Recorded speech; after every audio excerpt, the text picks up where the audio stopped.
viewers, thank you for your support. Today I am going to explain you next topic, and that is for upper class, and the topic is people as resource. आपको पता है कि हमारा अर्थ जो है किससे बना हुआ है? ये कहते हैं अर्थ पे आपको मिलेगा लैंड एंड वाटर का कॉम्बिनेशन है। ये टेक्टोनिक प्लेस है, इसके ऊपर आपको 7 कॉन्टिनेंट्स मिलेंगे एंड 5 ओशन मिलेंगे ना। लेकिन है ना, आपको पता है कि land is very useful to us and water is very useful to us दोनों। लेकिन ये यूजफुल कब बन पाया? जब हमने उसको यूज किया, है ना। और यूज कैसे किया? जब हमारे पास उसका नॉलेज आया, जब हमको कैसे उसको कन्वर्ट करना है, कैसे यूज फॉर्म में चेंज करना है, कैसे हमको इसको यूज करना है, जब हमने उसको यूज करना सीखा तब ये चीजें हमारे लिए क्या हो गई, एक यूजफुल प्रोडक्ट के रूप में सामने आ गया, है ना। तो इसमें मेन रोल किसने प्ले किया? पीपल यानी ह्यूमंस ने, है ना। तो ओवरव्यू आई वांट टू से कि जो पॉपुलेशन है वो प्लेस करता है very important role in development of GNP. GNP मतलब ग्रॉस, या है ना, ग्रॉस ऑफ नेशनल, है ना, नेचर की प्रोडक्टिविटी। नेचर जो प्रोडक्ट कर रही है उसका डेवलपमेंट तभी पॉसिबल है जब वहां पे पॉपुलेशन होगी, है ना। और पॉपुलेशन भी कैसी? जब वो एजुकेटेड होगा, है ना, ट्रेंड होगा, उसके पास नॉलेज होगा, तभी वो लैंड को रहने लायक घर बनाएगा, वाटर को पीने वाला पानी या वो उसी वाटर को यूज करके वो क्या बनाएगा, इलेक्ट्रिसिटी, है ना। ये कई सारे और अदर प्रोडक्ट में उसको कन्वर्ट करता है। तो इसलिए जो ह्यूमन क्या बन जाता है? ह्यूमन बन जाता है एक ह्यूमन कैपिटल, है ना। जिस तरह से देश के कैपिटल में मेन एक्टिविटी होती है, वैसे ही नेचर की एक्टिविटी में जो है मेन रोल कौन प्ले करता है? Main role is always completed by human capital. मतलब वो पर्सन जो ट्रेंड है, एजुकेटेड है, वही जो है एक मेन रोल प्ले करते हैं इन जीएनपी यानी ग्रॉस नेचुरल प्रोडक्ट में, है ना। जो भी नेचर प्रोडक्ट कर रही है उसको यूज कैसे करना है, ये पॉसिबल हुआ through the knowledge of humans capital, है ना।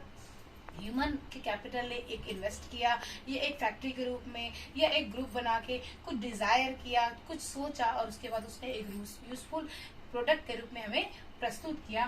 तो ये बन गया क्या? ह्यूमन का जो अंदर का छुपा हुआ नॉलेज है, जिसके कारण उसने जो है लैंड और वाटर को यूजफुल बनाया। तो वो वही उसका नॉलेज, वही उसका ज्ञान, वही उसकी टेक्नोलॉजी क्या बन गई? हमारे लिए एक रिसोर्स बन गई। यानी ह्यूमन जो अपना यूजफुल एफर्ट नेचर के प्रोडक्ट को यूज करने में या डेवलप करने में खर्च करता है, जिस टेक्निक को वो खर्च कर जाता है, तो वो बन जाता है हमारे लिए रिसोर्स। तो हमने इसीलिए इस टॉपिक का नाम दिया है पीपल एज रिसोर्स। पीपल भी हमारे लिए एक रिसोर्स है। क्यों? क्योंकि वो हर चीज जो नेचर ने दिया है उसको यूज करता है बाय देयर नॉलेजेस। ठीक है।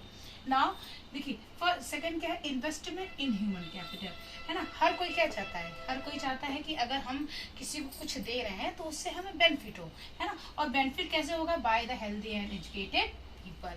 अब देखिए, हेल्दी पर्सन को अगर हम कुछ देते हैं काम करने के लिए, तो वो अच्छी तरीके से एक फिक्स टाइम में, एक फिक्स जो है अमाउंट में कंप्लीट करके हमें टाइम टू टाइम प्रेजेंट, है ना, हमें दे देगा। फिर एक एजुकेटेड पीपल उसको सोचेगा कि वो कैसे यूज करे, किस तरह से उसको यूज करे कि वो आगे के लिए भी वैल्यूबल हो। तो जो इन्वेस्ट होता है, इन्वेस्टमेंट जो ह्यूमन कैपिटल में, वो मोस्टली किस में होता है? हेल्दी एंड एजुकेटेड पीपल में। क्योंकि उनका मानना है कि जो हेल्दी एंड एजुकेटेड पीपल है, they can do much better than the illiterate person.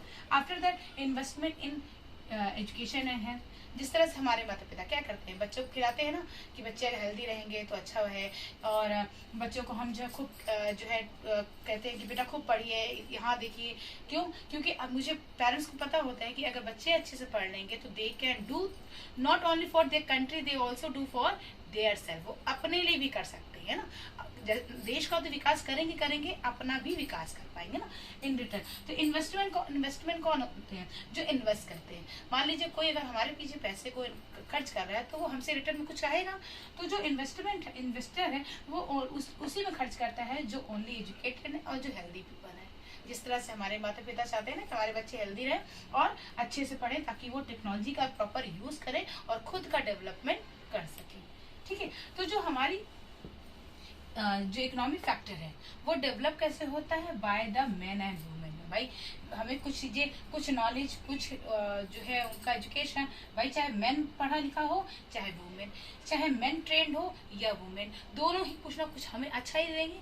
तो इसीलिए जो इकोनॉमिक एक्टिविटी में जो मेन रोल प्ले करते हैं वो है मेन एंड वुमेन। अगर नेचुरल रिसोर्सेज यूजफुल बन रही है because of the effort and activities of main and women. ठीक है, तो फर्स्ट जो हम इकोनॉमिक एक्टिविटीज को हम I am dividing into 5 groups. ठीक है, first is primary sector. Primary sector में वो ग्रुप आते हैं who are harvesting and extracting, है ना, जो हमारे लिए कुछ माइनिंग करते हैं या हार्वेस्ट करते हैं, है ना। फॉरवर्ड, अगर माइनिंग कर रहे हैं तो वो भी हमारे लिए, भाई अगर कोयला नहीं निकलता तो आग कैसे जलती, है ना। आज हम कोयले से कई तरह की जो इंडस्ट्रीज है वो रनअप करती है ना। खुदाई हुई कुछ यूजफुल प्रोडक्ट मिला जैसे गोल्ड सिल्वर, वो हमने यूज किया, है ना। तो वो क्या हुआ, तो वो सब आते हैं आपका प्राइमरी सेक्टर में। और the example is agriculture, forestry, fishery etcetera. Okay, and after that next activities which are including in economic activities, this is secondary activity. Secondary activity is related with the manufacturing of the good, है ना। For example construction, ये क्या करता है, सामान को कुछ manufacture के नया करके प्रोडक्ट करता है। और कैसे possible, because of the trend and knowledge of the human beings. Human के अंदर जो छुपी हुई नॉलेज है उसने उसको यूज करके कुछ कंस्ट्रक्शन में उसको यूज किया। And after that third sector is related to the economic activity is territory sector, है ना। टेरिटरी सेक्टर क्या है, इसमें क्या होता है, ये प्राइमरी सेक्टर और सेकेंडरी सेक्टर दोनों को सपोर्ट करता है ना। सपोर्ट करता है हाउ, बाय द ट्रांसपोर्टेशन। भाई हमने कुछ बना लिया तो उसको एक जगह से दूसरी जगह शिफ्ट करना है, तो उसके लिए गाड़ियों की व्यवस्था करना, कम्युनिकेशन करना, है ना, बैंकिंग करना, उसको इंश्योरेंस देना, ये सारी जो है आती है। ये क्या ये सब चीजें करके क्या करता है, प्राइमरी और सेकेंडरी सेक्टर को सपोर्ट करता है। ठीक है, now the fourth is market activity.